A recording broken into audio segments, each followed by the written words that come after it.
What's up guys, welcome back to my channel. I hope you're having a lovely day today and I hope it gets even better from watching this video. Today we are talking all about how to be and stay consistent. So I'm going to be sharing a bunch of mindset shifts and discipline hacks that really helped me. This is something that I can proudly say that I hacked because I used to be really bad at this. I used to not be disciplined at all. It was really hard for me to stay consistent and to stick to things that I said I'd do. It was close to impossible for me. I would just flip-flop between things all the time because I was excited about them, and then that excitement would fade and I would move on to the next. And it was not really making me all that happy. It wasn't making me feel great about myself that I couldn't confidently say I will stick to this, I will see this through, and I will make this happen. So these are 7 tips that genuinely worked because they worked for me. Now my words actually have weight. Whatever I set out to do, whether it's a goal, a commitment, I really see it through. And it's given me so much that inner quiet confidence of I know I can do this. I know I can see things through. I know I can commit to things. I can succeed at this. I can make it happen. And that feels very powerful. It's really a great feeling. So I'm really excited to share these 7 tips with you. But if you're new to my channel, hi, I'm Nika, welcome. I make videos all about self-improvement and I like to make them very actionable. Here are the tips, the tricks, the to-do list, if you will, to really make a significant change that you're really gonna notice. So if that works for you, I would love for you to stick around and subscribe. And you can also check out my social media if you want to see more of my personal life.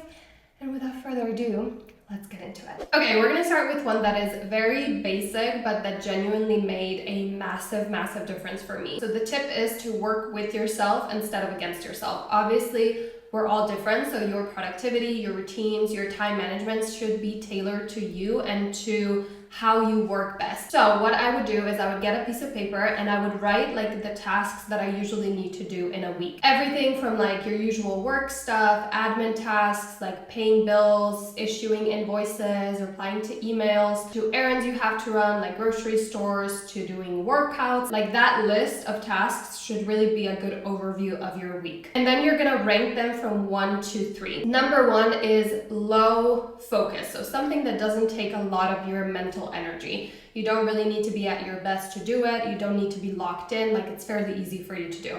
Second one is going to be medium focus levels. And the third one is going to be high focus levels and something you really need a lot of mental energy to accomplish. So with every task you wrote down that you have to do in a week, you're going to mark if it's a 1, a 2, or a 3. And then you're going to ask yourself, when am I my most productive? What time of the week, what time of the day do I have the most mental energy? So then you would tailor your schedule around that as much as you can. So I would take level 3, those tasks that take a lot of mental focus and energy, and I would schedule them during the times when I'm most productive. When my productivity levels and focus and mental energy is very low, I would schedule the tasks that are a 1, so something that doesn't take a lot of mental energy at all. It's a very strategic, actionable, simple way to do it. A part of my work routine, for example, is every single Monday I go to a cafe because that's where I'm very focused, way more than if I stayed at home.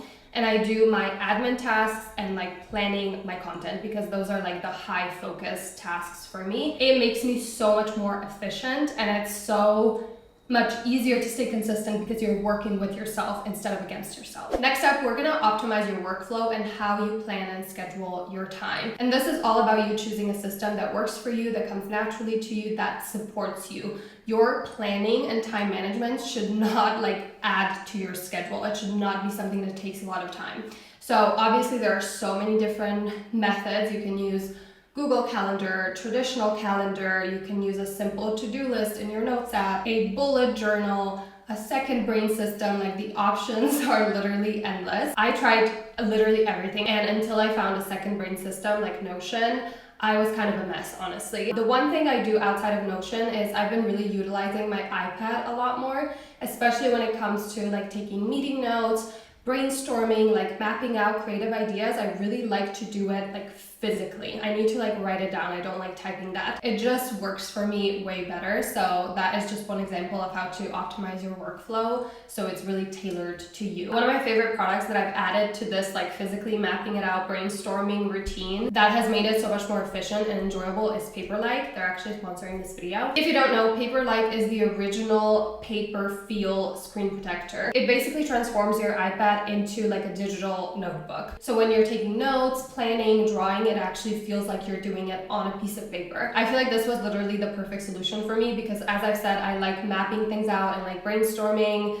writing physically instead of typing, but I love having everything stored digitally. I love that I can take it everywhere with me, that it's all in one place, and it's way easier to edit as well. I've honestly been using my iPad so much more now, and Paperlike is great because it also protects your screen. Plus, it has little to no glare, which is really, really important to me, especially if I'm staring at my screen for a long time. I feel like Paperlike is perfect for anyone with a creative job. So if you're a designer, an illustrator, digital artist, I feel like it would also be great if you're a teacher, a student, writer, entrepreneur, or just someone that's really into productivity. So if you're looking to elevate your iPad experience and boost your productivity, I definitely try out Paperlike. You can find it on their website, which I'll link down below, or at various retailers worldwide. But as I said, the whole point is to create a workflow that works for you, that is tailored to you, and that supports your consistency and your productivity routine. I know it's really easy to get roped into all these like exciting systems that people share, but you should really keep it really simple and easy, and again, something that's very natural to you. Tip number 3 is one of my favorites. The synopsis is that your goals should obviously align with your values and with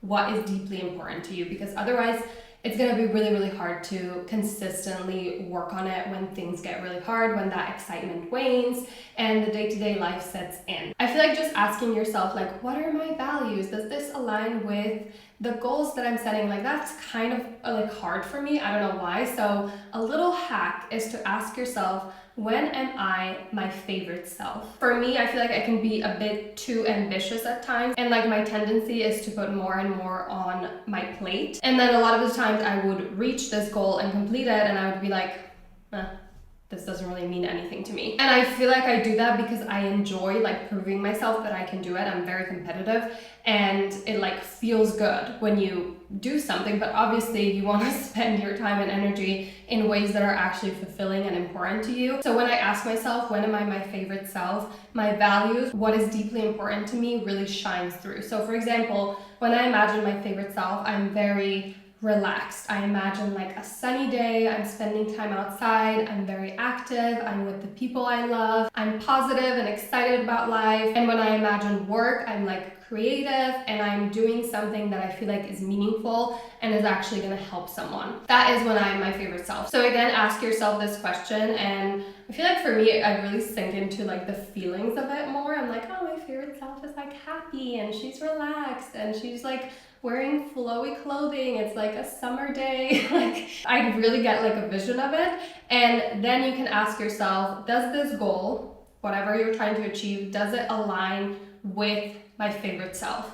And again, it's a little hack to make sure that your goals and whatever you're choosing to spend a lot of your time and energy on is aligned with your core values, aligned with the things that are really meaningful to you. And that is gonna support you so much more throughout the journey of actually achieving these goals than any other hack ever could. That is like you setting a very stable foundation that you can build upon. You not deeply caring about your goals and your full self not being on board is like building a house on a very shaky foundation.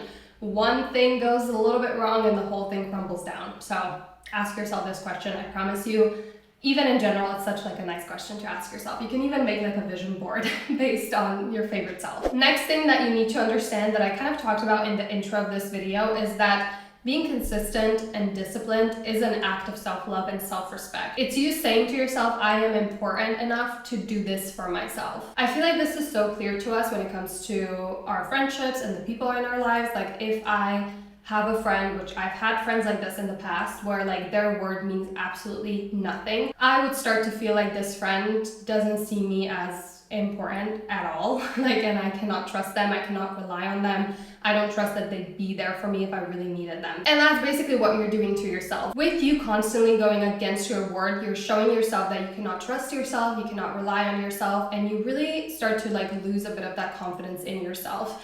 And that is why I always say that a lot of quiet, like real confidence comes from you sticking to your word. You knowing that I got myself, like I can rely on myself. If I say that I'm gonna do this for myself, I know I will show up for myself. That gives you so much confidence and like inner, like real power. So seeing discipline and consistency in that way really, really helps. And you can start really small. Like just be very aware of the promises you're making to yourself and start with like one very, very, very simple, easy promise. Something that feels like it's like too easy. Start with that and then slowly, very, very slowly build from there and watch your confidence grow. The next tip is what I like to call lifestyle support. It's like being on life support, like that machine that's keeping you alive, but instead it's for your lifestyle. So starting out, what your lifestyle support should be is that one habit, that one non-negotiable habit that keeps you going, that supports you, that really helps you with, you know, your consistency, whatever you're trying to achieve. That is like the non-negotiable piece of this puzzle. For you, it might be working out consistently. It might be drinking enough water. It might be going on a walk, waking up early and having a morning routine, doing a 5-minute meditation, like whatever it is, you know that for yourself. We're all different once again. But think of it as your lifestyle support, the machine that keeps you going, and commit to it and stick to it. And again, we're starting simple. That could be your one promise that you're going to start with. So if in your mind is meditation, don't start with like a 20-minute meditation. Start with a 5-minute guided meditation, and then you can build from there. Only build from there when that becomes supernatural and like super easy, like second nature. Alrighty, this next one is really fun. It's just 3 questions you can use at different times to help support you. The first one is really helpful when you are planning your day, or like my schedule feels overwhelming, I'm like all over the place. What you can ask yourself is, what is the highest and best use of my time right now? And then whatever answer pops up first, that is the one you go with, okay? And you, again, keep your word. You actually do it. The next 2 I shared in my resilience video, so I'm gonna link that video down below. I feel like it's one of the most important topics that I've ever covered. So make sure to check that out. I feel like it also has a lot to do with confidence and consistency and discipline. This next one is gonna be very helpful when you are trying to reach a goal or whatever you're doing and it's getting hard and like you don't know how to solve an issue, you're kind of confused. That is the time to use this question, and it is, how could this be easy? This just kind of prompts your brain to look at a different direction. A lot of the time when we're kind of confused or lost or we don't know where to go from here, we tend to overcomplicate a lot, and a lot of the time the answer is very, very simple. So this question helps you find that answer and just gives your brain some room to like roam around and try to find other solutions. This next question can be really helpful if you're going through a really, really hard time and you just need to survive day to day, or if you're trying to like rebuild your lifestyle and your habits in a way that is actually healthy and supportive. The question is what I'm doing helping or harming me? So let's say I come home, I'm really tired from work, I'm like mentally exhausted, and I decide that I'm gonna binge watch something. I can ask myself, is what I'm doing helping or harming me?